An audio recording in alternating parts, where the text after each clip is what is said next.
Are we good? Yeah, we're good. I don't even know where to start because we've been we've just been talking for the last bloody 45 minutes on shit, mate. So about all the good stuff. So cheers. Thanks very much, man. Really appreciate you coming in. No worries, man. Thanks for having me. One thing we haven't spoken about though is what got you into indoor. Like, where did you all start? Like what got you? Were you playing outdoor first, or where did you get into indoor? No, not at all. So I was living in some flats on Hanson Street, which is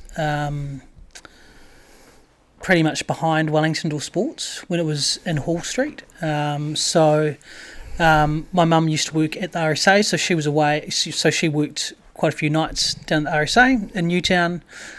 So it was just me. I had a lot of time to my own devices. There was this indoor cricket centre in the 80s when indoor cricket was massive. And so I just spent a shit ton of time down at Wellington indoor cricket, filling in or hoping to fill in or just being a bit of a menace. What sort of age was this? How old are you? I reckon I would have been maybe 10 or 11.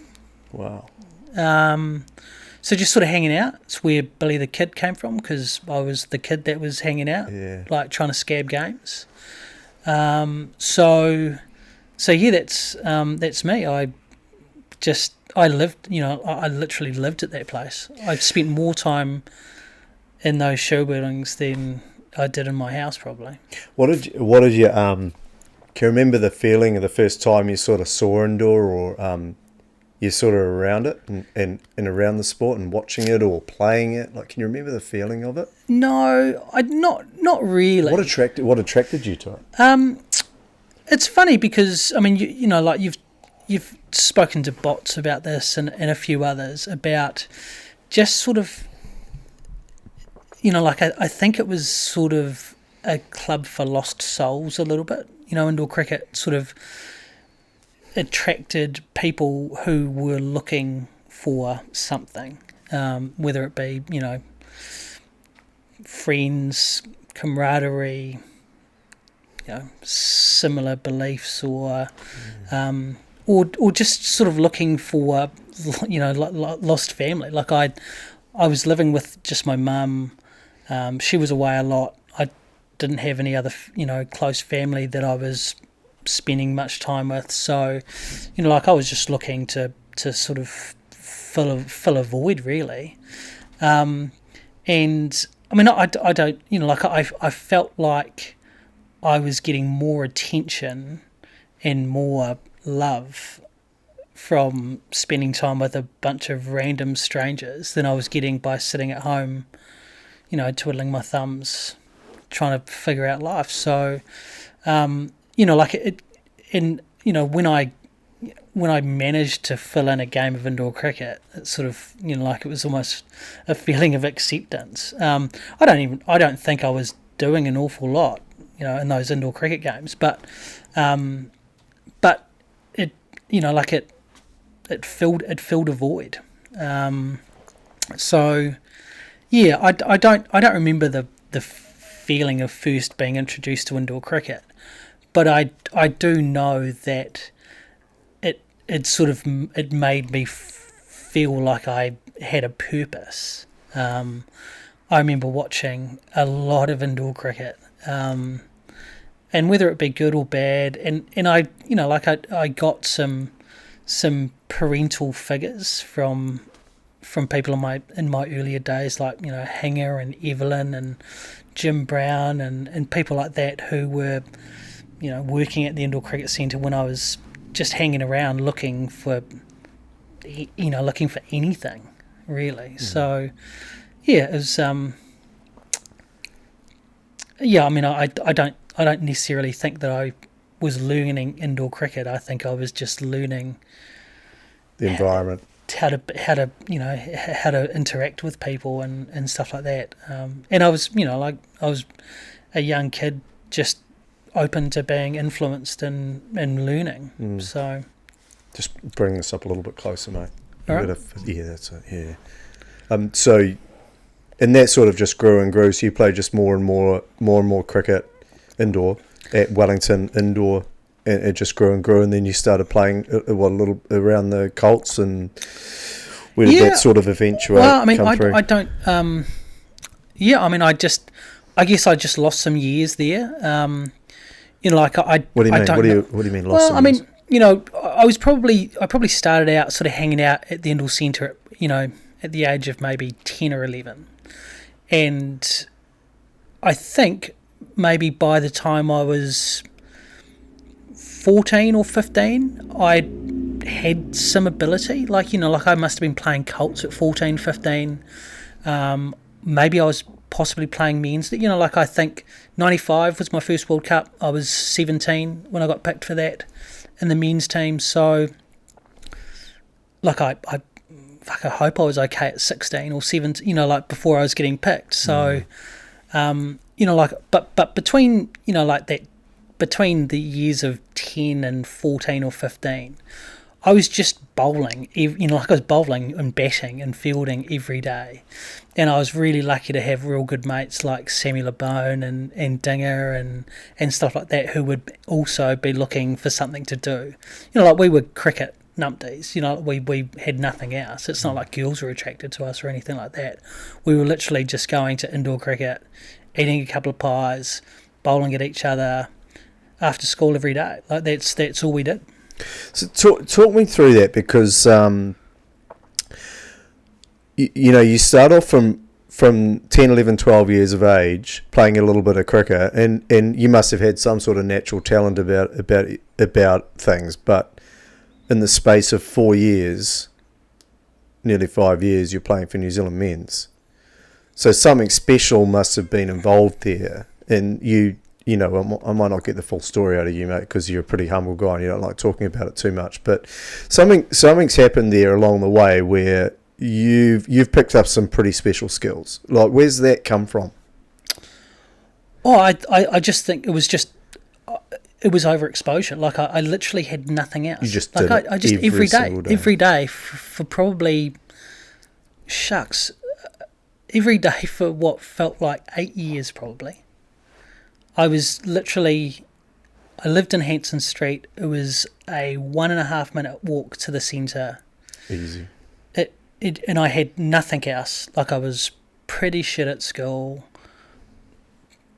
pretty lacklustre on the lady front.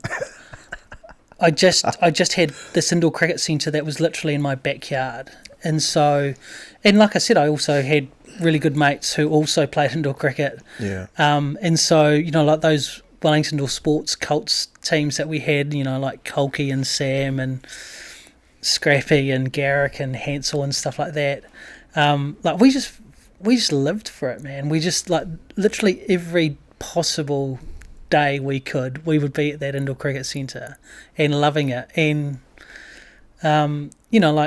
eventually, one of us had to get good, and it just happened. I got lucky, and it was me. No, he didn't get lucky. So I mean, but I did have that very fortunate position where I was, I was close to an indoor cricket centre with a pretty absent family. So you had access to being able to get. I had opportunity. Yeah. Yeah. So I mean, but there's several parts of the game I could talk about, your game that I could talk about for quite a long period. But I want to start with your bowling, because your ability with the ball, and you'll play this down big time, and I don't want you to, but you're extremely well known as being a really quick, slippery, skiddy bowler because of, your really tall stature and height. Yeah, I mean, swinging the ball 1.5 both ways, and we've already spoken this before the podcast. But I thought you had a really decent little off cutter as well. You'll play this down again, but mate, you are one of the strike bowlers in New Zealand indoor cricket. There's no doubt about it, and a lot of people will back me up on that. So there is a point through your development where you must have come across seeing someone, or you've seen someone as a mentor or an idol or someone you'd like to be like? Like, is there any of that sort of, anything that's sort of come through? Well, I mean, we wanted to be like you, Kelsey. So, Shut up. But, I mean, no, I mean, I was lucky that when I was sort of coming up through the ranks, Robbie was my keeper. Robbie Kurt. Yep. Yeah. And so, that was, he would tell me where to bowl. Like he would say, this is in the old days of guys that would back up too far and keepers pinning people at the top stump. Yeah. So like in the good old days. Yeah. No one in New Zealand could run. Because well, I mean, everyone no wanted to running game back up halfway because every time there was a bat on it, they were running through. So they were committed to running. So, like Robbie would say, if you just bowl wide out, so, bowl fifth or sixth stump outside off. If you beat the bat, I'll get you an out. He'd literally said, if you beat the bat, I will get you an out. Because he'd see that this guy was backing up like fucking 5 metres. And he'd just say, you could bowl an in-swinger and go down leg, and I can still pin him at the top stumps. And so it was sort of like, okay, so I just have to find a way to beat the bat. And so if I can swing it, like I'm probably not going to beat people through pace. So I had to, I had to do something with the ball. So, and I think it was quite a strange time in outdoor cricket as well, where not a lot of people swung it. People could bowl cutters, or people could bowl quick, or they could dot up, but not a lot of people were swinging it in Wellington club cricket as well. So, so there was an opportunity there for like a role, like I could play senior club cricket if I could swing the ball, and I strangely could. So I don't. Again, I think it's just a fact that I think when you're a 4-foot Chinaman that can't bowl very quick, you've got to find ways of contributing. You were quick. You were slippery, man. Like, stop. Yeah, you're bagging yourself, man. Like, you were one of the. Look, I'm going to say this right now so I can get it out of the way of the podcast. I've said this to other guys today as well. I've told them how excited I am about you and I talking tonight. And for me, you're the GOAT of New Zealand indoor cricket. And I've said this to you before, and I know you've laughed at it and blah, blah, blah, but you for me, are the most talented cricketer with Simon Doull. You're above Simon Doull for me in indoor cricket that we've ever seen. Because you could bat, you could field, and you could bowl. And you could bowl. You've gone through me plenty of times back in our day, mate, and that's not saying much because I never used to be able to bat. But, mate, you were a devastating player, and you can admit to that now or whatever, but everyone thinks that. So, let's just put it out there. You were an amazing bowler, mate. Yeah, and you were slippery. You came from a different height and short stuff all aside. You came from a different slippery height, and that stuffed me up. That stuffed a lot of other guys up because you didn't get that bounce that other guys were expecting. The other guys got with the ball, and you went through guys when you were fuller. Mate, you were devastating, man. Yeah, I mean, thanks. That's kind of you. I mean, yeah, I don't. I think I was okay. Like I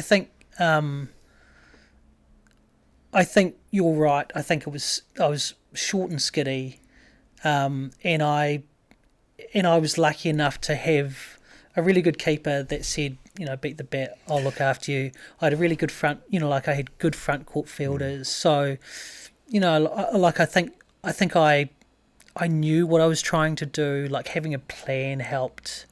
We spoke about that before, about plans and who you've got on the court with you and who you're up against, right? Yeah. It is. I mean, like I've seen a lot of pretty average bowlers do amazing things because they were consistent with their ability to do the same thing over and over again that got them success.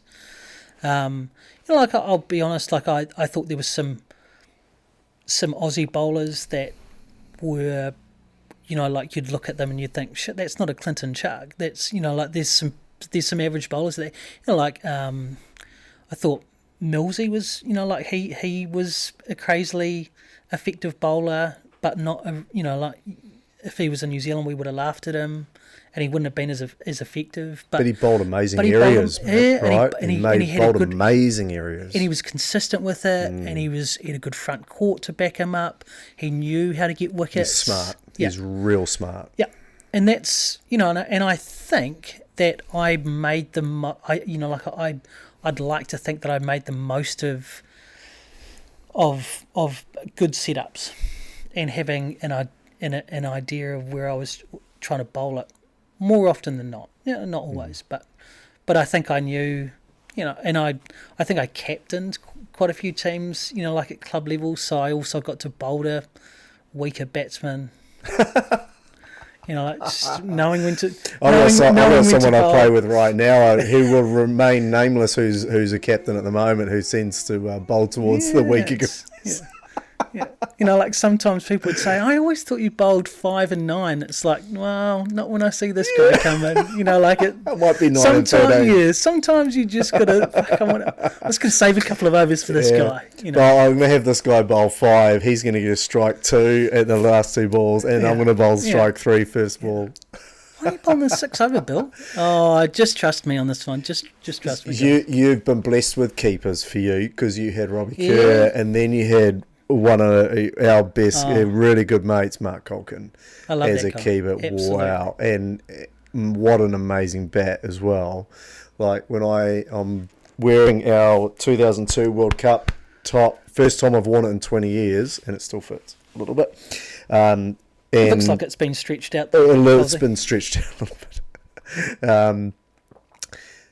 An amazing year. I remember being selected in that side, and distinctly remembering I'm going to be playing with Billy Murray in this side, and that was had a lot of really like warm fuzzy feelings about it, because like I've already said, what you mean to me as a player, but we didn't probably connect too much as human beings, right? Like we do now, which I'm very, very thankful for. And it's because, as we spoke about before, because you and I have grown as human beings and matured and learned how to connect with people a little bit better and appreciate people a lot better as well. And hopefully I'm a better person for doing that as well. But it was always a little bit of, wow, what's going to happen here? Because you were always the guy in my face. We were always playing against each other, and then we got selected in the same side, and that 2002 side was one that, and Kirby and I spoke about this. In 1998, we were a really good side, and we came up probably against the best side of all time in Australia, and those guys were absolute weapons on top of their game. Just amazing players, and thankful that we got to play against them in 98. They were great, but in 02 it was a little bit different. That side, they had a bit of controversy, I think, going on at the time between the captaincy and stuff. From the fishbowl looking in, I don't know too much about it, but I think there was a bit going on with the Mills and Scotty Johnson captaincy thing at the time, But, you don't ever come against a bad Australian side. They were a really good Australian side, especially with Jay and Corey around. They were exceptional. And the other guys that were playing at the side were really, really good. But we were at home in Wellington. Talk us through that, man. Like, what were your thoughts like going back on that tournament in 02? Yeah, I mean, I'll be honest. I think the 02 World Cup might actually be maybe the only games of indoor cricket that I really have a great recollection of, and not actually the games themselves, because I feel like I've played way too many indoor cricket games, but. I mean, it meant a lot because, like, I'd literally grown up in that centre, like, since, like, I'd walked in those doors every day for 10 years. Your whole lot. Yeah, Yeah. like that's, I grew up there. That's how I, like, that's me. So it was nice to play, because I remember watching, like, maybe when I was a kid, I think the New Zealand indoor cricket team played there, and it was the first time I'd seen New Zealand indoor cricket team, and it might have been just a charity game or something like that. And it, like I'd spent so much time, bowled so many balls on those frickin' courts that that it was nice to know that I could play a World Cup there. Yeah. And yeah, I mean that I'd forgotten that Scotty Johnson was the captain of that Australian team, which is shit. Did that guy play again for Australia? I mean, he might have been a one and done. Like, he's a World Cup winner. He won a World Cup. He won a World Cup, and that's a hell of a lot more than I've done. But yeah, Scotty Johnson, what a bizarre. Played well too. He played well, left hand bat, really good bat. He played better than we thought he was going to play, because like you were always looking for a weak Australian, and like you'd just be searching for days. The captain, yeah, right? Absolutely. Yeah, but he played well. He played well. And I thought he was a guy we could target with the bat, but his what he bowled, those like little offies, just another classic. I'll just land it somewhere and let my front half take care of the rest. Yeah, that 02, was that the first year that we played together? Yeah. Was that the... Wow, okay. Yeah. You got gypped. You should have played more, I think. I don't want to go into that too much. Sorry. No, it's good because I've spoken to both the coaches. Like, we had a podcast for both the coaches, and look, I've spoken. That tournament really hurt a lot for me. The 02 one? Yeah. Because there's stuff I don't want to say about it, because just why there's just no benefit of it. I got told I was going to be playing the final, and I got held back for a game. Sweet, no problems, all ready to go, and then got told I wasn't going to be playing. And hey, that's the way sport goes, and the coaches are well within their right to change their plan because they believe that they've got a better plan. Hey, that's cool. At the time, easily the hardest moment of indoor cricket I've ever had. Yeah. It's not a blight on the coaches, because I love those guys. I really do. And it wasn't a personal thing on me. I knew what they thought of me, and if the fact that they thought perhaps I wasn't the right guy for that team, then now I can reflect on it as a better man. At the time, it hurt a lot. It absolutely hurt a lot, mate. Yeah, I mean, did we have Donks and Bird on the bench? Me, Donks, Bird, and PH on the bench. Correct. Yeah. I mean, that's some challenge. It's a great bench. That's a great bench.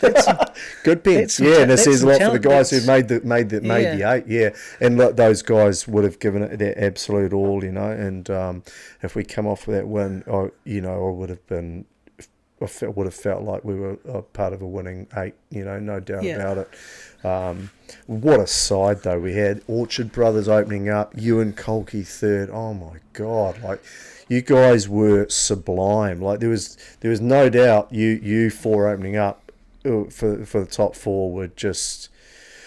for me, probably the best I've ever seen for New Zealand indoor. Like, you guys were just absolutely amazing. I want to go into this with just the attitude that you brought was exemplary.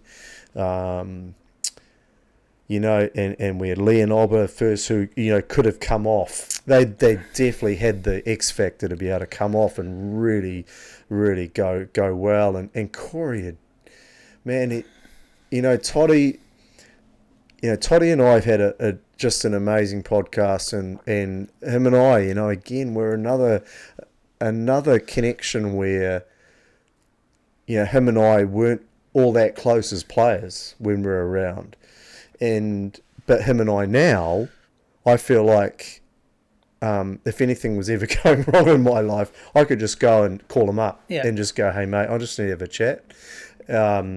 And he'd be there for a corridor. And he's just that guy, you know.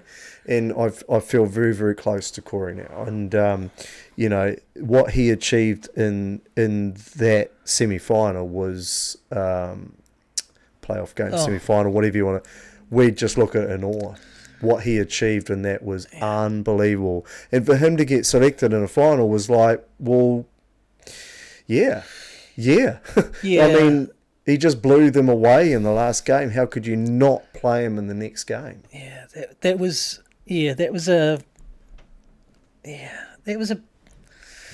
crazy, wasn't it? Like it was. It threw the whole mix of our group up. Yeah, because he was just so sublime, and he brought Corey to the game. He brought the Corey attitude. Yeah. He was amazing, and he bowled really well in that game. He brought a keeping option to the game. He was sublime, and everyone loved him, and as do I. And he was just amazing. But it threw the mix in. It mixed things up, and I don't think, you know, in all honesty, was he in the final side in the top 8 at the beginning of the tournament? I don't know. Maybe in the coach's minds, not so much, but he forced his way into the conversation, and good on him, and was there at the end of it, and you know, he would have given it 150% because he's Corey Todd. It was just a really strange. It wasn't how it ended. The way it ended wasn't the way I thought it was going to be, and it was very different. And hey, that's sport, man. Like, fuck, get over it, Colsey. It's just like that's the way it ends up. Yeah. But yeah, tough tournament. Really tough tournament. It took me a while to get over that. Now, you know, like I look back on it and go that I should have dealt with it a bit better than what I did. But you know, for my own sake, just internally, I didn't go and blad off to anybody or anything like that. It's not who I am. But just internally, I could have just been a bit better about it, and you know, just got on with it because that's sport. Yeah, I mean, I think it's the definition of, you know, like if it's a funny one because I've played a lot of tournaments where I've wanted to take games off, where it's, so, you know, like you're looking for an opportunity, you know, like in you know, a wee while ago, you know, some of those tournaments you were playing 5 or 6 games a day, right? And so as you got older, you were looking to not play 5 or 6 games a day, right? So you were looking for a rest to recharge. And even, you know, like I hate to say this, but even in some World Cups, there were games, you know, like that I would offer up to Bots or Robbie to say, I'm happy to sit this one out. You know, like I think I don't mean this disrespectfully, but there were times where I didn't, you know, a couple of times where India were playing and they were just starting out in the, you know, they were coming to World Cups and they were not great. And because they were developing, UAE, you could easily, you know, they were again I think also, Malaysia at that also developing as well. And so, you know, like, and I mean, I'm embarrassed to say this, but there were times where I was like, I'm happy to sit this one out. I'm happy to sit this one out. But, you know, looking back at that 2002, that, you know, that could happen to me. Like, you know, you say, I want to take a game off. You give someone else an opportunity. They play the house down. All of a sudden, it's like, how do I get back in this team? Like that, and that's what happened with Toddy. Was like, he just played the game of his life, and there was no way he couldn't. And if he's remembered that until the day he dies, good on him. Like, he deserves it. He absolutely deserves it, man. He almost, you know, almost single-handedly won a test against Australia when we hadn't won a test against Australia since, you know, for decades. You know, do you remember who he batted with? Who did he bat with? Exactly. I couldn't even tell you. Was it you? No, I didn't play. I didn't play that game. It's just total, absolute. I don't mean any disrespect. Everyone was, the focus was on Toddy. It's how well he played, Was man. was it GI? It Might have been. I don't know. It might have been Hale. might have been GI. It Yeah. might have been Hale. Yeah. I'm so sorry. But it was just like the focus was on how well he played. Oh, You know, he bang fives, just- bang sevens. just everything to the back. And- They just kept bowling forward and he Yeah. just slapped it. Yeah, he was just incredible. And just what a great moment too. It was a really cool moment, man. Well, that's my one and done. That's my solitary win against Australia. All right. That's the only time. And when I was younger, I used to count how many fucking losses I had to Australia. Like 95, we never beat Australia. 96, we went to South Africa and then decided that going to Australia on the way home for a 3-T series would be a good idea. We got thumped. 98, I wasn't obviously playing, and there's a reason behind that. 2000, what do we have, a World Cup in South Africa, didn't beat Australia. Trans-Tasman 2001, didn't beat Australia once. 2002, won, we win that semi-final. I just literally had a career just losing to Australia. That was, I remember Billy. He's the guy that lost to Australia all the time. That's all, that was my one solitary win, and thank you, Toddy, for achieving that for me, because one and done. Yeah. Never beat Australia. Do you want to talk about 98? 98. So Rat What Kelly. happened? Rat Kelly is the reason I did not play in 98. So he called me, I think the year before, must have been 97. He was the overseas pro playing outdoor at a little club in Kent called Whitstable. And he didn't want to go back. Colin Rampling was playing down in the same league as well.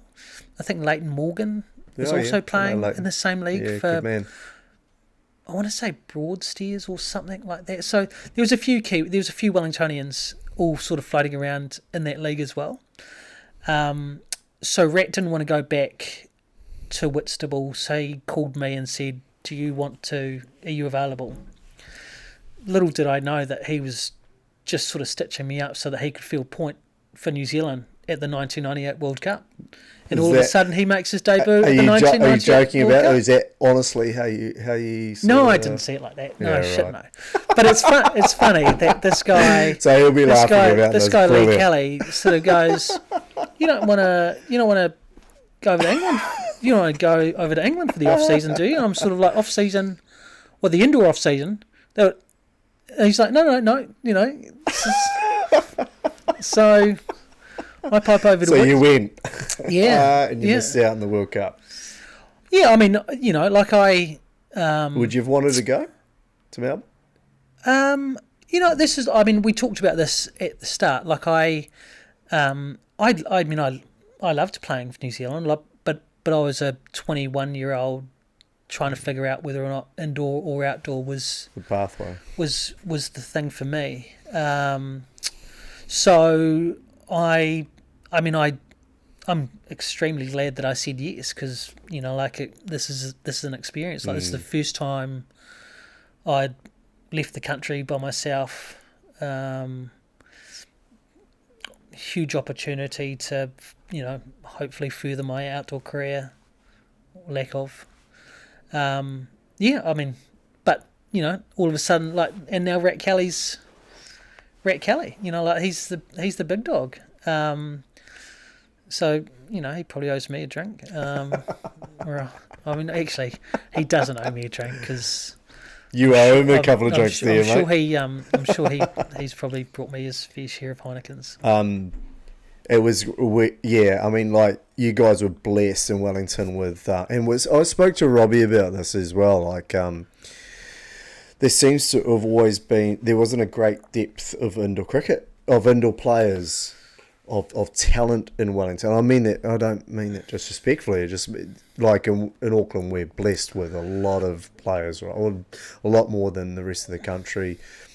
But you guys have been. Wellington has always been an absolute weapon for the all of my career, all the time I've been around Wellington. You've either been the strongest or very, very close to it. but without the real big, massive depth of players, you know. And we've if you look at the history of indoor cricket players and the best point fielders in the country, you and Rat Kelly are probably the top of the heap. And you were both playing in the same era in Wellington, you know, and around each other. Yeah. And, you know, Rat probably had to go to a line, to be fair, but he was also probably the leader of the side at the time as well. So he ended up going to a line while, you know, leaving you to be there because of the obvious ability there. The difference between you two for me was that, and, you know, you and I spoke about this before we started up as well, is that... if you wanted sexy indoor cricket, you watch Billy Murray at point. If you wanted the basic stuff being taken and maybe the flash stuff not so much, you'd put Lee Kelly there at point. And that's the same as me. So I'm more than happy to say that.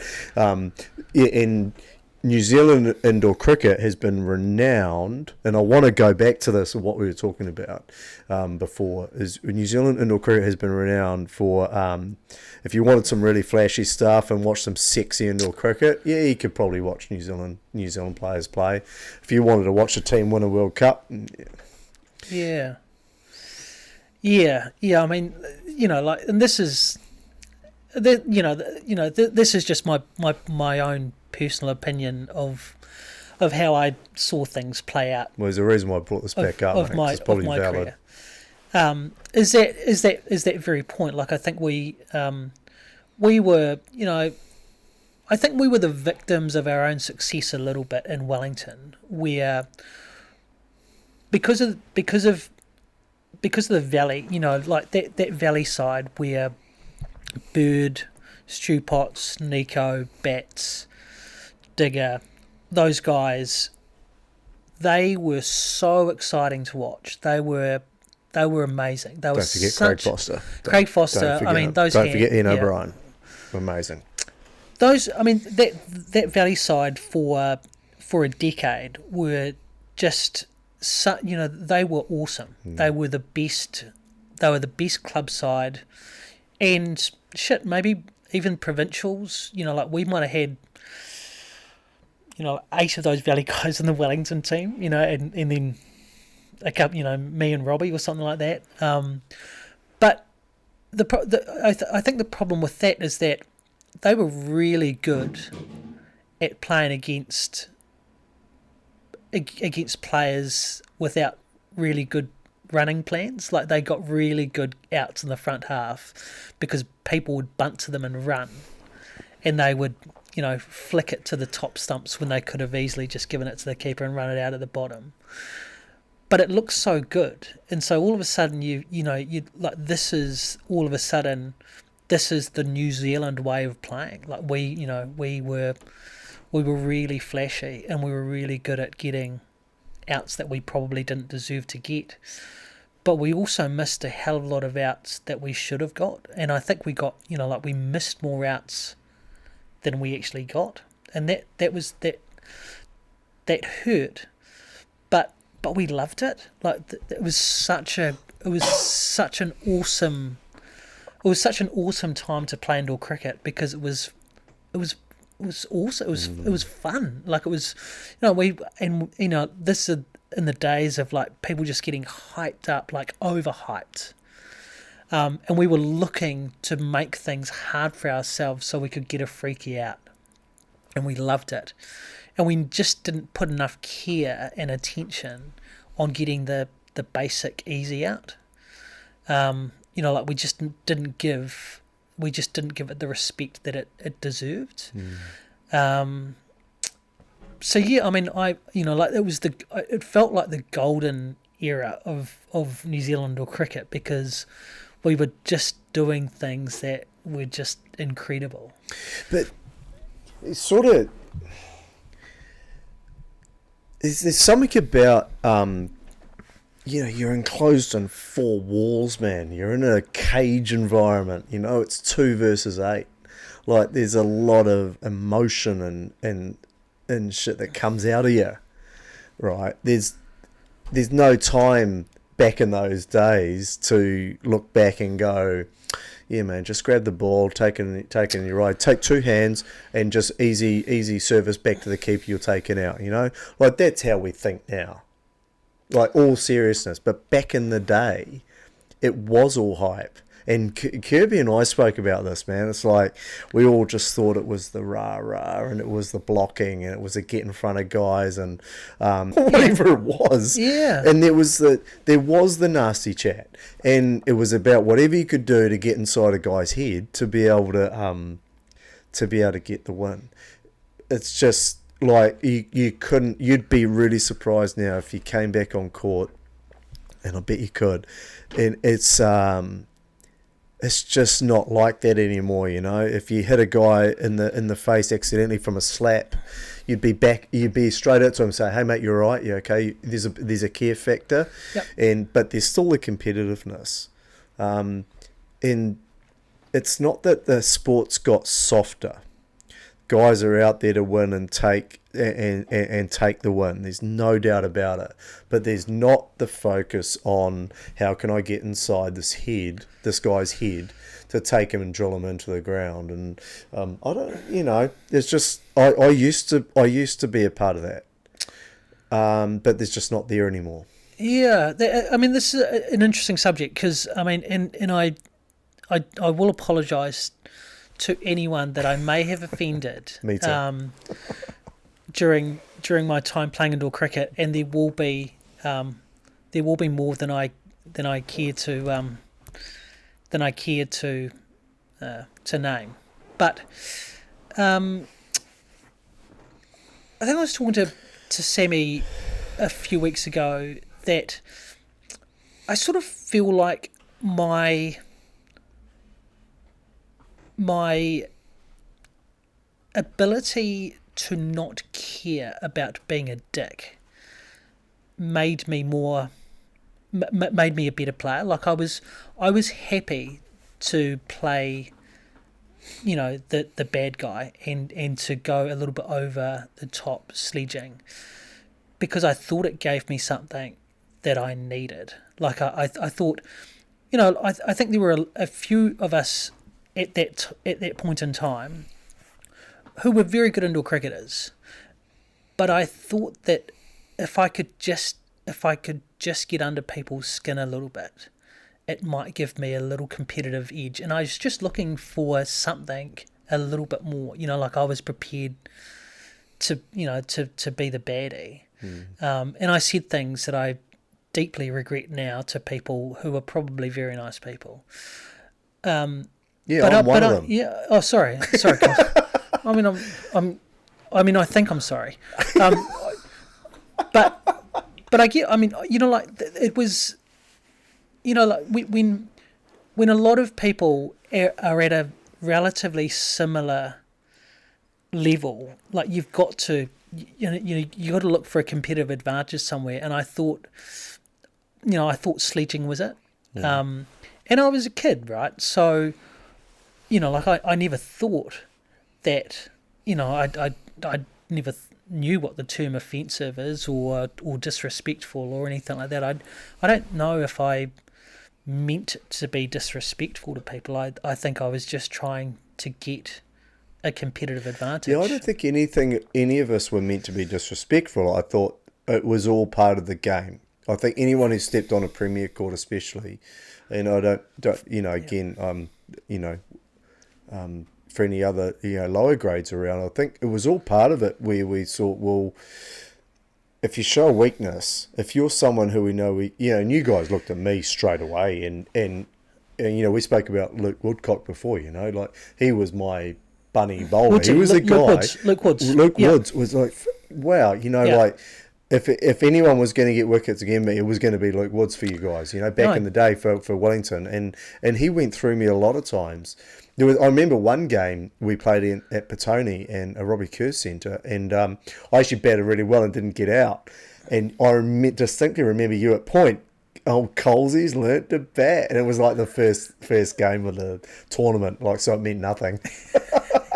But it was There's really no funny way I would have because said that. You did definitely say it. But it was like, it was back in the days I couldn't bat, and it was like, it was just, it was part of the game where it was just another layer. Another layer over the top of a bowler's ability versus a batsman's ability versus the fielding or the team that you're batting against ability. Another layer psychologically over the top, and that is there, but it's not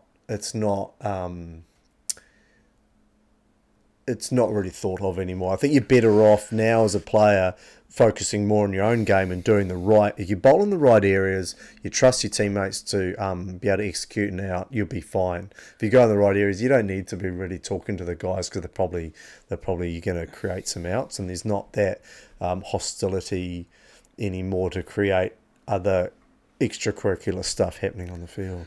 Yeah, I mean, I think that's I think that is natural evolution. It's an evolvement of the game, right? I think, and like if you, I just think, I think it's for the better. Like I genuinely think it's for the better. I think if people are nicer to each other, the world's going to be a better place now. And so that's great. And like if people do genuinely care about one another, and if someone accidentally gets hit in the face, or I don't care if I hit someone in the face or something like that, then that that's cool. And people and time and games evolve, and that's the way it is now, and that's cool. I mean, I haven't watched a lot of indoor cricket because I heard that people aren't calling each other swear words and stuff like that. So I just sort of felt like that's not for me. Do you want to? Are you interested in getting back involved in the game somehow, or at least looking at it a bit more? Or no, I mean, I love indoor cricket. Like I really do. Like why do you not want to get back involved in that? I don't think I have an awful lot to offer. So there are enough good people around to be good mentors and to be good leaders. It's not enough, man. You're wrong on that. You're wrong. You're totally wrong about that. But I also think that I don't think the game needs another sort of 60-year-old Asian dude sort of like telling these young whippersnappers about back in my day, back in the 80s. This is what we did. That's the games. I did a little bit of outdoor coaching up at varsity, and I really struggled with understanding what motivates young people to be the best that they can be. Like I think, I don't know if I can put myself through that heartbreaking experience of that experience where young people will give up so easily in some cases, where things just get a little bit too hard, and it's sort of like, well, there's so many other things that people can be doing, young people especially. They can take up a new sport, or they can go and play golf, or just hang out with mates, go to some gigs. They're doing this not because they have to, but because they want to at a point in time, right? And so that want can slip away pretty quickly when they have a bad experience, or they get sledged by an old guy, or they have a bad game. It's just so hard to get. It's so hard to get people back, and I never really felt like coaches or leaders are motivators. Like you should be able to self-motivate. Like playing for New Zealand, if that's not enough motivation, and you need people to motivate you further, then you probably need to have a good hard look at yourself. But I think sometimes now young people do look at their coaches or their captains as motivators, and I don't that doesn't really sit that well with me. I think you'd be surprised, man. Like I look at the New Zealand side at the moment, and the 2 or 3 younger guys that have come through don't look for that at all. That's cool. I That mean, that's it is amazing, man. Like they're rock solid. They're rock solid, and they're not that old. And maybe it's because of their upbringing themselves or where they've come through, and goes back to your point, and I totally 100% relate to it. Where indoor cricket attracts that sort of personality that is searching for something else in their life, And I had this exact conversation with the Harbour boys earlier on today. It's indoor attracts people who are really, they think they're pretty good outdoor players. They've got some bit of skills about themselves, and they see the indoor game and haven't quite made it in the outdoor game for whatever reason, and then they see the indoor game and they go, hey, this is a real opportunity for me to express myself and be myself, and plus I'm being accepted. And it's because they're around other people who are in exactly the same spot, and it's not discussed. It's not discussed. And it maybe not even, the awareness may not even be there. But the fact is that you're around guys that are accepting of you. And these New Zealand guys that are, the younger guys especially, the new guys that are just sort of coming through into the fold now, mate, I don't think they need a coach to put their arm around them. They're pretty solid. It's really good to see, man. It's really good to see. So what happened? So what happened in 2003 then? Wasn't around. Did you not play 2003? I don't know. I might have been unavailable or something like that. I'm not too sure. Because you were still ropeable about two. No, I don't know. Like, yeah, I'm not too sure. Like, I couldn't even tell you what happened. Like 04 was Sri Lanka, 2004. Is that right? Why didn't you go to Sri Lanka in 04? Wasn't available. Wasn't available for that. Not sure I would have got selected. I don't know. Oh, you fucking would have got selected. You reckon? Absolutely. The 04 side wasn't too bad. The Aussie side that went to that though had like if 02 was the a slight miss generation of players for Australia, the 04 side was the next generation of players, the guys that came through, and now I think Nick de Vries played that, who was special player. Yep. I haven't seen enough in Nick either. I'd love to see some more footage of him, because every person I talked to about Nick de Vries was like, he was pretty good. Yeah, there's some special players. I mean, my favourite Aussie players are Jay and Corey. Like Jay, 02, Jay was like, he was playing the tournament. He was special, man. Absolutely special. G.O.A.T is very underrated. Like, not enough people talk about G.O.A.T as an indoor cricketer. Like, that cat was... Yeah, he's top. He's got to be top. He went to Dubai after years off. Went to Dubai. Probably not the fittest he's ever been, and still one of the best players in the tournament. Like, that's incredible, man. I was just a little bit too good. In the fucking he was minority like you too. And the fucking knew it as well. Like, he knew that he was better than every single New Zealand indoor cricketer that played. He, that really bugged me. Like, he was a good keeper. He was a good bowler. He's an exceptional keeper. Yeah. And he was like your typical arrogant Aussie fucker. Good, and shit, he was a good cricketer. He was so good. He was a good cricketer. He was so good. You've hit on something I want to bring up with you. Because G.O.A.T did think that he was better than most other players on the pitch. If not, he thought he was the best. He was. No, but that didn't matter. He was better than. It didn't matter that he was. It mattered that he thought he was. And this is what I wanted to approach with you, because everything external about you, whenever I played against you or with you, everything externally that you projected was that you felt like you were I want to word this the right way. We all knew you were the best player around. We all thought you were the best player around. We thought you were the most gifted player around. What we saw from you is that you felt like you were the best player around, that you're most gifted around. Now you didn't think that internally, but that's not what matters. It's what you projected out.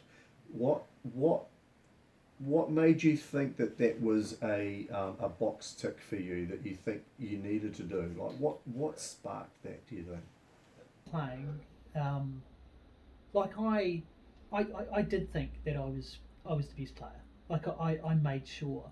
I think I worked my ass off, and I think I did the reps. How did you to work make your ass sure- off? What did you do? Because of all that time at Wellington, you knew you'd bowled by yourself for 2 hours straight. And Yeah, I mean, I spent, even when I was playing for New Zealand, I spent a lot of unstructured time at the centre. Like Good word. and I say unstructured because I wasn't doing, like I wasn't working to a plan. I was just putting in reps. Like I would have people, like hitting balls round corners. I would have people throwing to my left hand, and I spent more time fielding than I did bowling and batting. Like I thought the bowling and batting would take care of itself. I spent a lot of unstructured time. I desperately wanted to be the best indoor cricketer in New Zealand. I never wanted to be the best indoor cricketer that New Zealand's ever had, but I wanted to be, whilst I was playing, the best player in the country. And when we went to provincials and we went to tri-series, I made sure that I was going to dominate as much as I possibly could.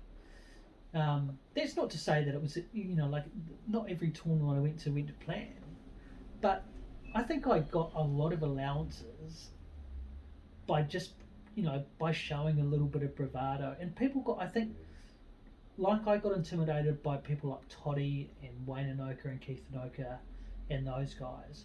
I think I tried to intimidate people into believing that regardless of how shit I was playing, I was still going to be better than them. And in some cases, I think some guys just sort of let me roll over them because they thought that every time I played I was going to be amazing, but I wasn't. Like that's impossible. Like I played a lot of shit games and got away with them because people just assumed that I was going to be great.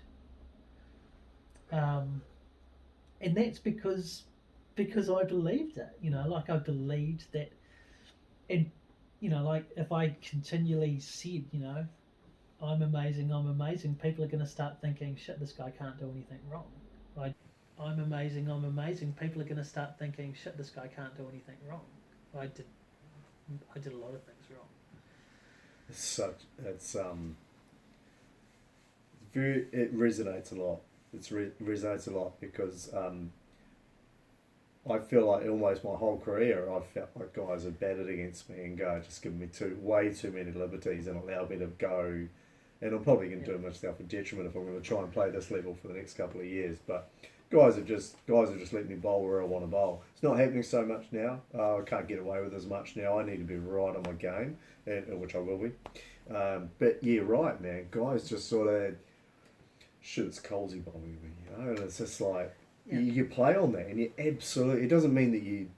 It doesn't mean you lower your game. It means you can be more confident about what you're going to execute. And if I get it slightly wrong, I'm going to be okay. But most times, you actually don't get it wrong. You actually do go in the right areas. Yeah. You bring up a really good point for me, because I had a really good chat with Hendo a few weeks ago around training. And he's sort of trying to evolve the whole training aspect on to, especially at the sort of elite level, or the guys who are better than. Again, my wording's not great, but the high level guys. Yep. Around repetition. Now he's quite big on, and I love Hendo because he's just always thinking things a little bit differently from others, but it doesn't mean that he's not willing to listen to others. Yep. He's always open to suggestions and that, but he's just always trying to push down a different avenue, and it's great. it's perfect now. I'm really so happy that he's doing it. So he's in this zone at the moment where he's like, he just thinks that training in,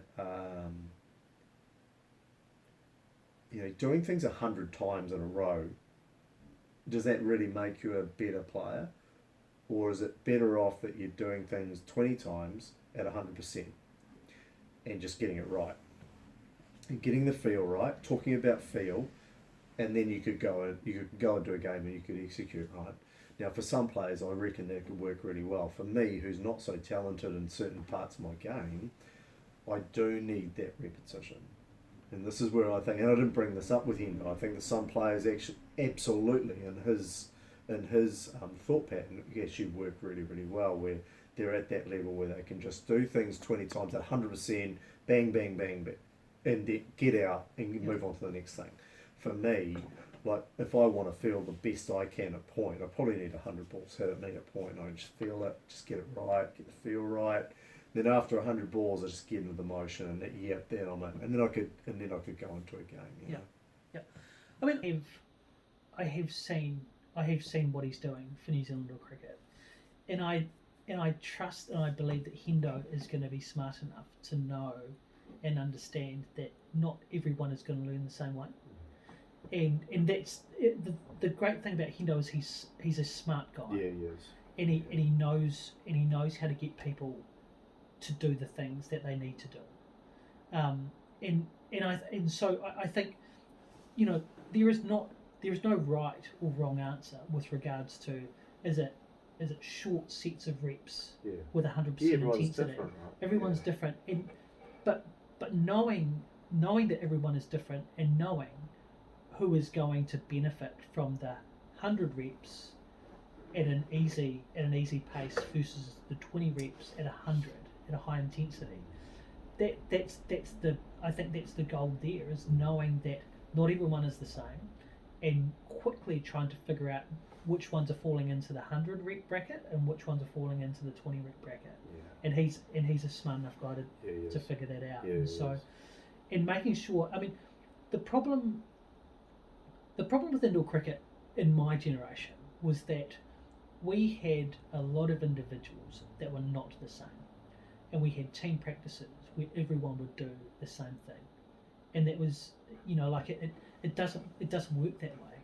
Like what Aubin needs is not the same thing that Brendan Donkers needs, and Robbie Bird needs something very different to Anthony Timpson, or and so I guess the problem with our trainings was that as we evolved, we did break off, but you need multiple coaches, you need multiple courts in order to give people what they need.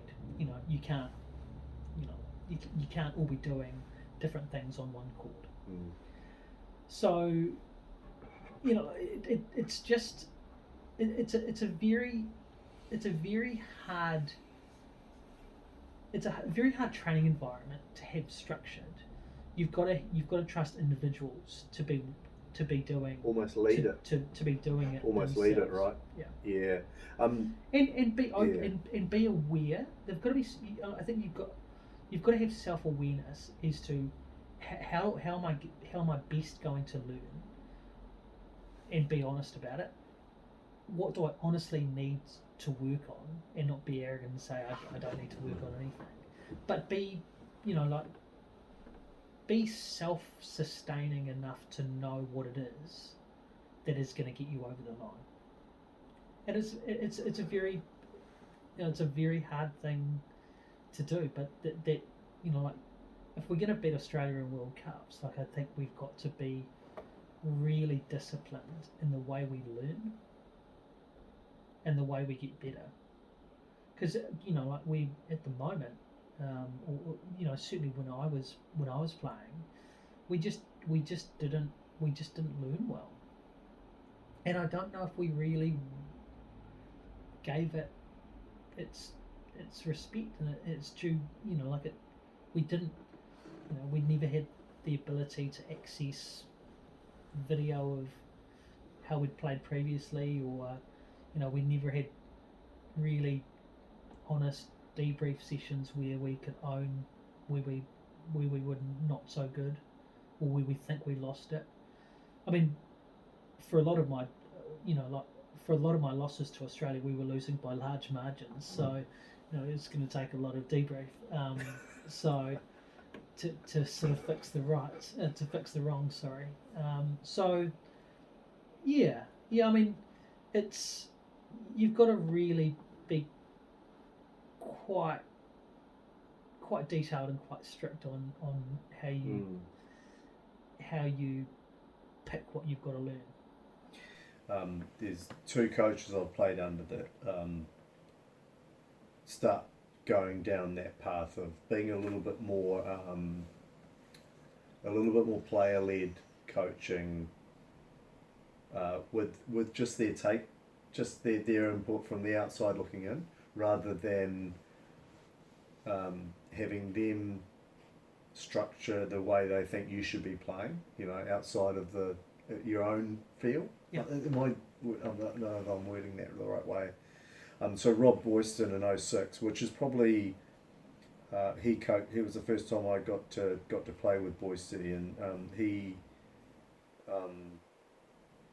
he was very different. He just brought different things, like he'd have his fielding at point on Swiss balls, just getting balance right and just throwing different stuff in there and there, and just being a little bit more not blasé, but very very in his own mind he knew exactly what he was trying to achieve, but to the players very relaxed about things. He wasn't trying to force things on or anything like that. Yeah. He'd get players to input, say, what do you think about this, and it'd be very much player integrated in the way that we were practicing and training and that sort of thing. This is what we're trying to achieve. This is where we want to go. This is where we think we're going to win. And now, just bring into your own game what you think, and I don't have massive recollections because my brain's so bad, but I don't have massive recollections. Other guys will have better memories of how Boyston and how that training all went, but it certainly worked for me because that was probably the pinnacle of my whole career. I probably played my best in 06, and Yep.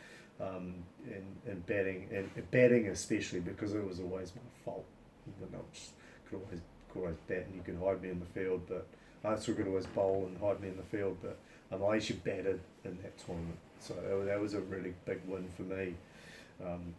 Thanks to Chicken, because he was my partner. He's my best partner ever. He was amazing. But Boise brought that, and the other one was Paul Anderson, and that was in a Masters tournament of all tournaments. Where like Panda never played the top level. He wasn't a high level player. He was a guy that had just been around indoor for so long and had so much to contribute from a understanding of the game. And a lot of guys respected him for that. And he's a highly respected coach, not just in New Zealand, I'm sure worldwide. He's really is respected. He's extremely switched on, and he came to me in one tournament and just said, mate, the times that my team have really struggled against you is when you're playing late and really playing really straight. And this was after a game that I hadn't batted that well, and had just played across a little bit and not so straight. And he just those simple words, and the ego boost of when we've played against you, and that's me, because I'm who I am. He was just trying to pander to my ego as well, which good on. That's the way in. But it was just those words, and I knew, and he knew it. I knew it straight away. Yeah, I need to play straighter. I need to be hitting the 3 lines, not point. Yeah. And that's where I'm a better batter, and that's where it really helped me, and it's those sort of coaches that for me, I've had a couple of conversations, around the job of a coach and the job of a captain, and I am not the first person to be the top of that list at all as a coach and a captain, but maybe the job of those guys are getting the best of the players on the court. if you can get the best out of every other player on the court, you're probably doing your job. You're probably doing everything you can. Yeah, yeah. I mean, I think, you know, I think, I think knowing your players and understanding them is is most is most important. Like I think, like I've spent a lot of time with Robbie Kerr. Like he made me um, the player that I was, um, and I guess he made me think, regardless of whether he did or not. He made me think that he cared deeply about my success. Like it's exactly the same in a workplace where you want your leaders or your managers to make you believe that they are here to develop you, regardless whether or not they are. And I actually genuinely believe that Robbie really wanted me to be the best player that I could be, and he may have thought that I could be something special. And I think that the difficult part of being a coach or a captain or a manager is that you've got to do that with 8, 10 or 12 people, Yeah. And there will always be one or two who are really high maintenance, and they're going to soak up an awful lot of your time. It wasn't you though, eh? That's the first thing. In 2002, bro. In 2002, I remember distinctly walking away and going, you know what? This is after about game 1 or game 2. Yeah, Billy just needs a little bit more help. I thought, I think I was probably number 2. I think I was self managing. I didn't need a lot of attention. Yeah, I mean, we had some personalities in that O2. We did. I'll tell you. We did. But yeah, I mean, I think that is. I think the key is trying to understand, or certainly get across to your group of individuals that like you deeply care about their development and making and allowing them to succeed and helping them to succeed.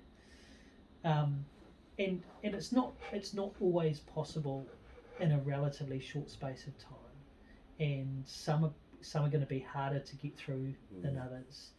And the other thing is that indoor cricketers they're a funny breed, right? There is some crazy personalities, and I've played with some crazy personalities that you just like I couldn't be like I couldn't be a Bots or a Robbie for all the money in the world, because it's just like indoor cricketers are often not all on the same page, with regards to what everyone wants to win.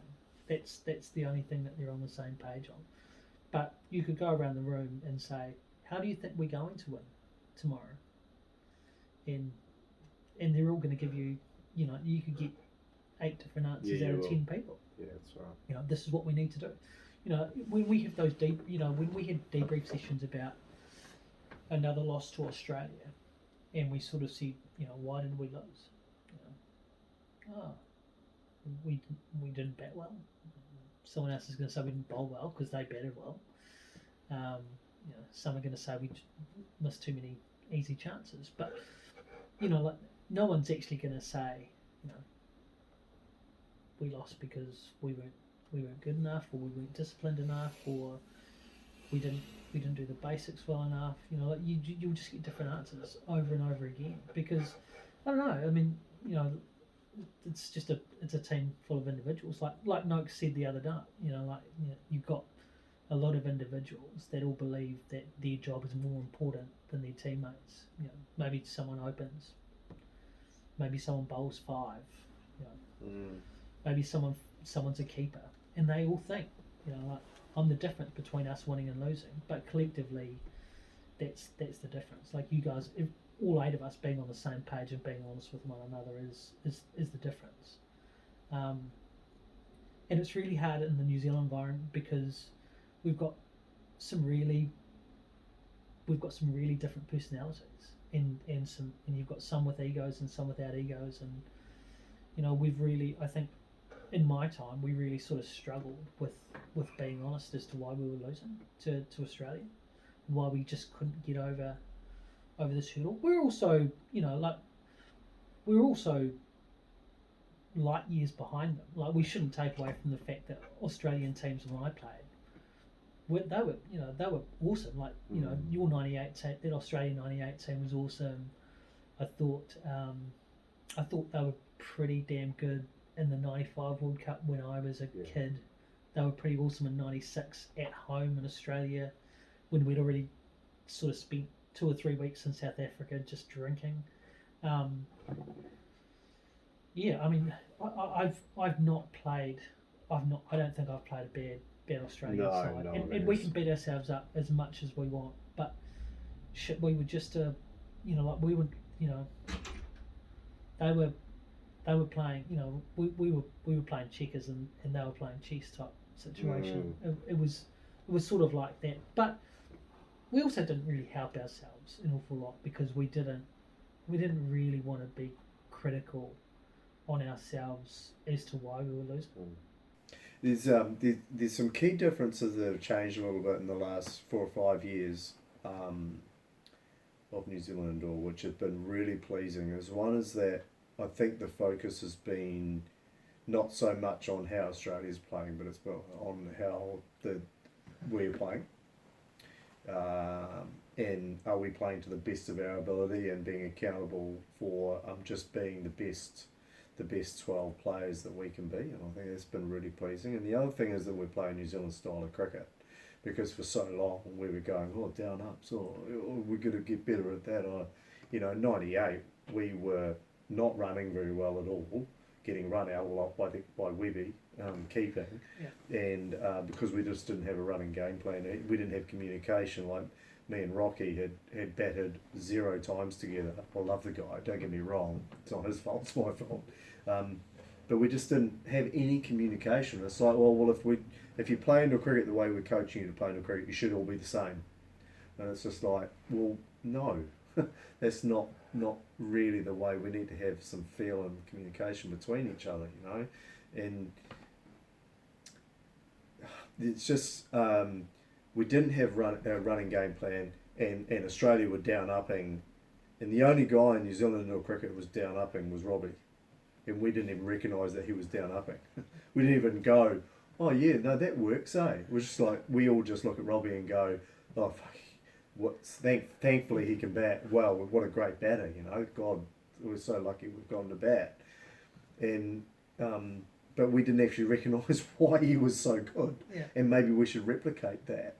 And the Aussie guys were down upping, and we were just even recognise it, and then we slowly started learning it, and we're always chasing the Australian way of playing indoor cricket, and if we kept doing that, we were never going to catch up with them, because they're just so goddamn strong, and they play 7-day long tournaments day in, day out, where they commit basically 7 days of their life away from their family and money and financially away to play at state champs. It's harder than a World Cup. Yeah.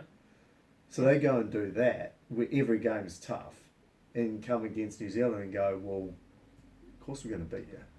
Yeah, I mean, it's really heartening to hear that, like New Zealand or cricket's sort of recognised that they're sick of following and they want to be a leader instead, and play their own game, and that's great. But yeah, I mean, I know exactly, like, I knew Robbie Koo was down upping Special. because, I mean, he was getting me home for most of the 90s. Like, I don't think I even had to dive once when I was batting with Robbie. So,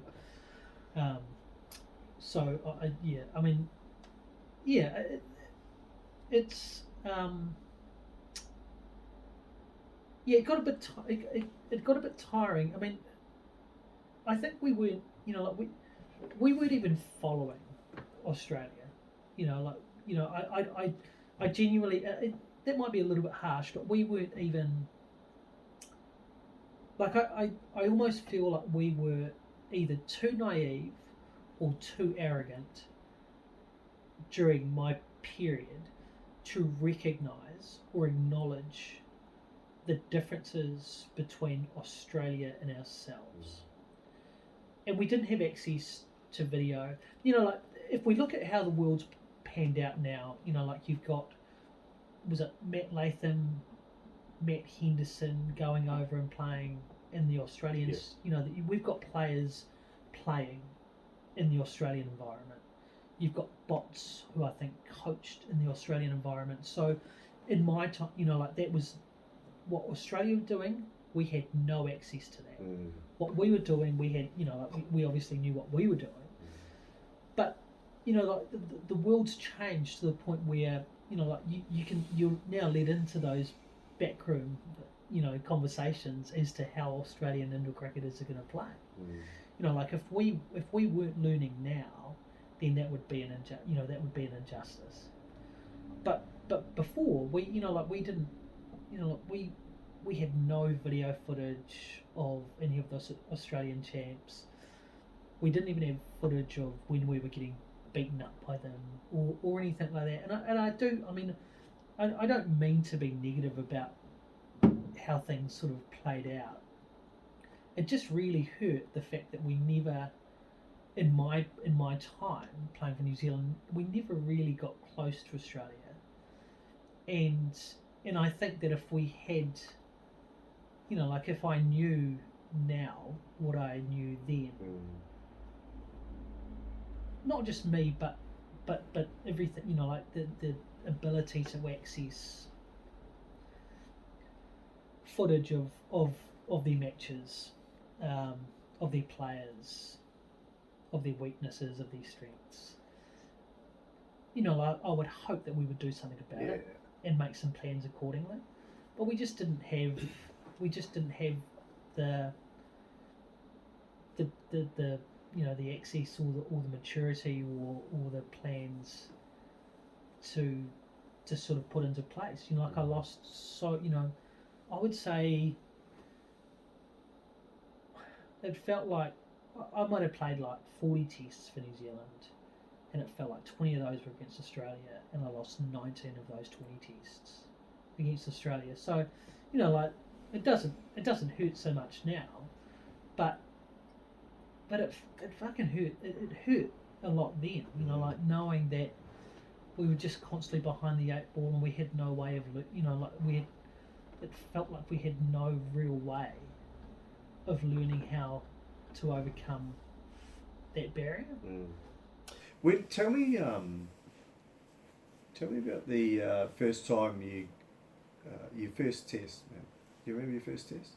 It was 95 World Cup. Do you remember who? Mike Getting was playing in that. Yeah, 95. Yeah, he did. Yeah. Tell us, Asif Din as well. I think might have played that. He was. He was a first class player for Worcester. Outdoor bat. He was a very, very good player. And Damien D'Oliveira's son or something like that. Yeah, like that's right. Yeah. They had so I think indoor cricket in England was a very, very new thing. Full on. And it was just full of like either first class cricketers that were not playing because they'd been dropped for the season, but they had some crazy they had some crazy names. Yeah, I think so Bob Manker was running indoor cricket in England. Their Stumps. Yeah, that's correct. And a bit of money floating around and stuff, so they got a bit of marketing expertise into it and really ramped it up and tried to get the names involved. Like, good on them, man. Like, they're so cool.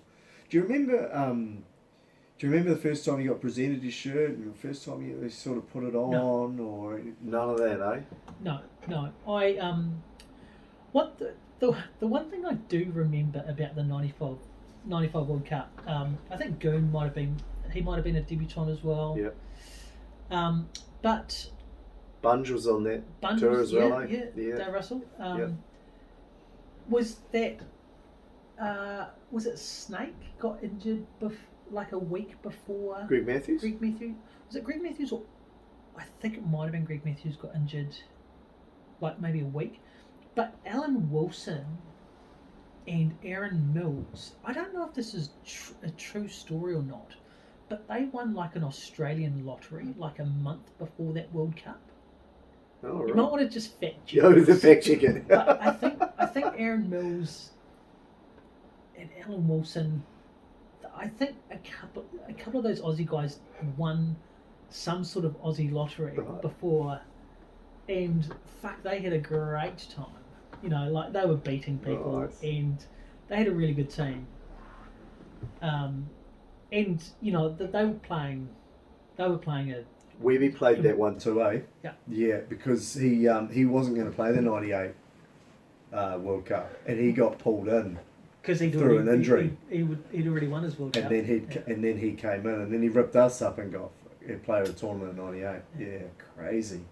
That '95 World Cup had a guy called Clinton Chuck. Yeah. Far out, he was good. Like, he was unbelievable. Like, he's the one bowler that really stands out from What an did he Aussie do? perspective. What did he Left do? arm, bowled big in swingers, and had that off cutter, like a, you know, like.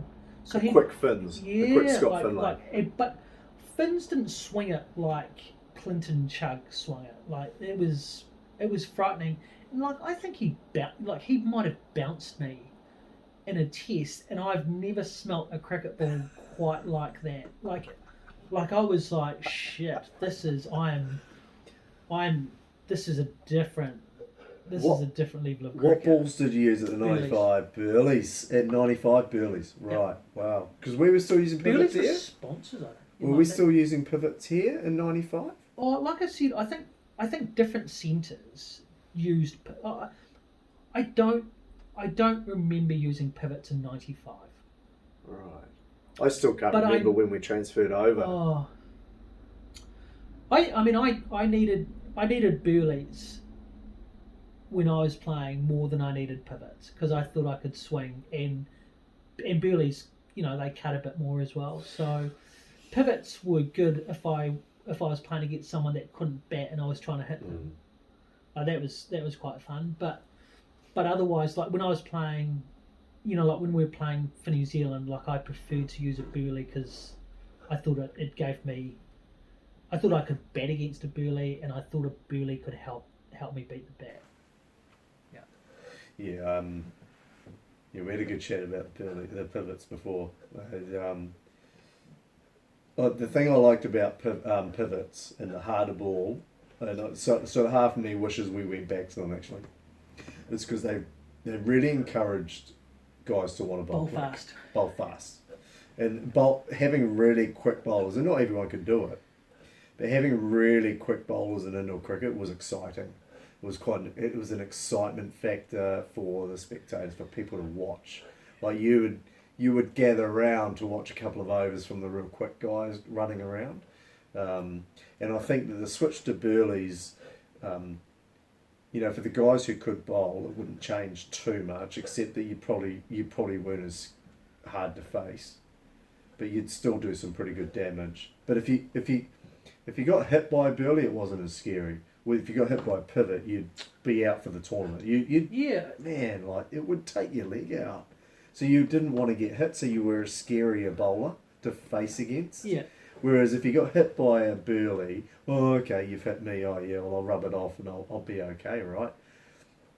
But I think that you became a more dangerous bowler with a pivot. For guys who couldn't bowl, and I've said this before, sorry guys, but I've said this before, guys who couldn't bowl all that well, if you got a Burley in the hand, you could learn how to bowl a little bit better and be a more effective bowler, and I thought that was it's a bit cheating a little bit. Yeah, and Nathan Daly with a Burley. I didn't name any names. I did not name any names. This is Nathan Daly with a pivot. Is a very different proposition, isn't it? Love you, Nath. Love you, homie. Oh, Holmes. I mean, No, Holmes you're quite great, right. Holmes a you're great right. guy, but shit, he would have been ordinary with a pivot. He would have been. He was pretty, you know, like he would be the first swimmer. He was pretty ordinary with a Burley as well. Absolute first swimmer. But at least He'd say he at was least shit he's, with both you know, balls. like at least he sort of swung it. Like I think it might have been drift more than it was swing. Boy could bat in his day, man. He would keep it. He was I mean, very good keeper. he wasn't. You know, he was a good cat. Like he was a good player. Don't get me wrong, but he was He was an ordinary bowler. And he used to take the piss out of himself with the on the bowling front more than we could. Like he would get him before us. He would literally just rip the shit out of himself so that we didn't. And I thank him for that. Like it was, 2 years ago, I'll tell you this right now about him. 2 years ago in Super League, he was. He broke his speed gun. No, he was leading wicket taker for Hamilton because everyone tried to smash him and just get out. They just used to get out to him all the time. Yeah. It's funny, who do you reckon? Who do you reckon's? We'll get close to wrapping this up, but who do you reckon's the best players you've played against? Like who are the guys that you really just look back and admire and just go, geez, you guys were real good competition.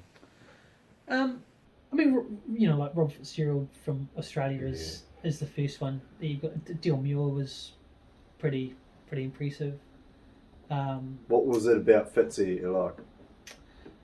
He just didn't really give you an awful lot. Like he just didn't do anything wrong, right? He, like if you sort of look at him, you sort of think he's pretty unassuming, but he just did everything so well. Like he bowled good areas, he bowled to his field.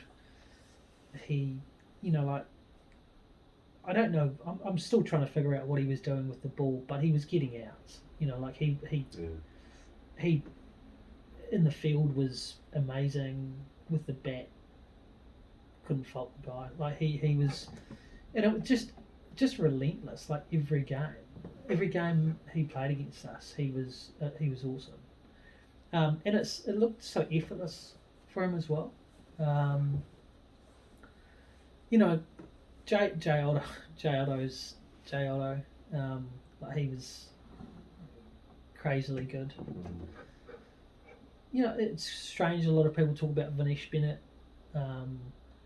Like he never stood out for me, but that's not because he wasn't amazing. But it was just the simple fact that, sort of talking about amazing Australian indoor cricketers, like shit, you've got to set aside 2 or 3 days because they were all like I never played against an Aussie who I thought, shit, what's he doing here? Is this, like Make-A-Wish Foundation type stuff? Like I never found because as they were all on the same page. Like they were collectively amazing. Even if there was someone that people might say was slightly weaker on that Australian side, they meshed in with the rest of the side so freaking well. We talked about Scotty Johnson before, and how I played Australia maybe in 5 series, and he, like you'd sort of say, how's this guy rank among those Australian indoor cricketers? Well, he ranks as a world champion. He ranks as a World Cup champion. Exactly. That's how he ranks. Yeah. Like he captains on Australian side that wins a World Cup. That's it. And they weren't the strongest. That's the thing about Scotty, is that he captained a side that actually wasn't one of the strongest around. They had a couple of world, all round legend players, but not all of them. No. But they had guys. That team managed to get the best out of themselves and win against a side where, we weren't too bad. Yeah. We weren't too bad, man. Like we weren't that far away, but in the final, when it came down to it in the crunch, they proved themselves to be a lot better, and good on them, man. Like and Scotty Johnson led that side, and like you say, for a guy that you'd sort of on the face of it, you go, yeah, he can bat, yeah, definitely. Well, you don't see him really anywhere in the field, too strong, and as a bowler, he's probably not the strongest bowler in the side either. Mate, the guy had to captain that side, and he captained them through the World Cup win, and good on you, Scotty. Yeah, but so I mean, of the players, I think I was fortunate to play. I think I was fortunate to play with guys who I thought were amazing, as opposed to having to play against them. so I never had to play against Kolke, or I never had to play against Robbie. I never had to play against Sonny Chan. I got to play with, Stu Watkins and Nico and Craig Foster and Lee Kelly, and so I never had to really to play against the people that concern me the most. I mean, obviously yourself was probably the best New Zealand player I've probably ever had to play against that I can really remember. I mean, it pains me to say it. I mean, you couldn't bat for most of my career, but that was probably more because I was telling you couldn't bat. But bowling wise, I mean, you were easily the best bowler that I've seen in New Zealand, without a shadow of a doubt. And I've been giving some thought to this for the last couple of days. It's sort of like, anyone that sort of said they were happy to face you was bullshitting. That was a flat out lie. And I think you sort of bowled more sort of 9 and 13. I don't know if I had to face you too much. I think I did face you a little bit, too much. but it wasn't something that I overly enjoyed. It was a terrible start to a partnership. But yeah, I mean, I think when I was younger, I found those Anoka brothers and Toddy quite intimidating. That was quite a hard sort of introduction. I think Keith played in '96 when we went to South Africa, I want to say. I don't think I ever played for New Zealand with Wayne, but that Wayne podcast, I was I was nodding as I was watching. I was like, yeah, that guy, he knew what he was. He knew he was intimidating, and he made the most of it. He didn't say too much, Wayne. It was his presence, man. Like, absolutely.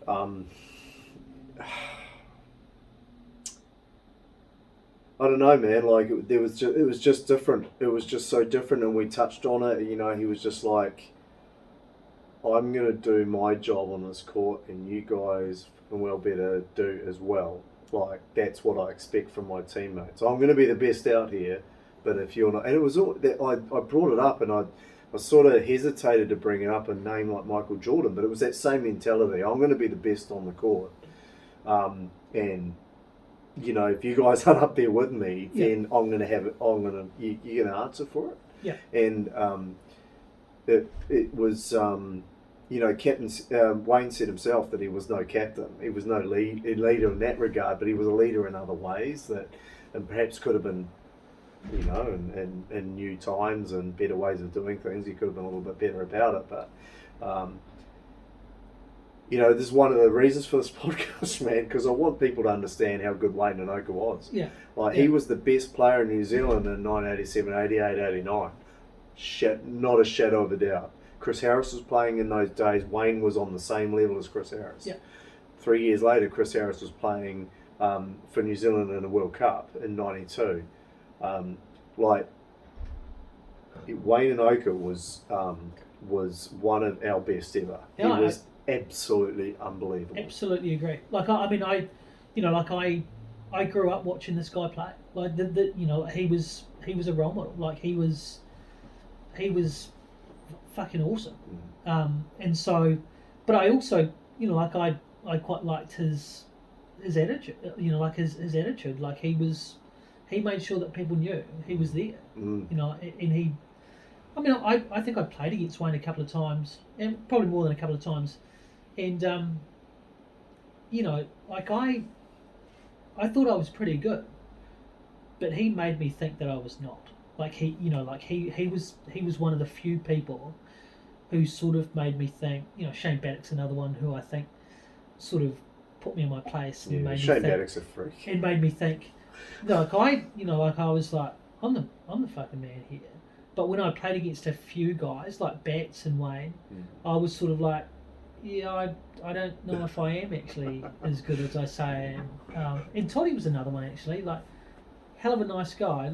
He was a very misunderstood chap, old Corey Todd.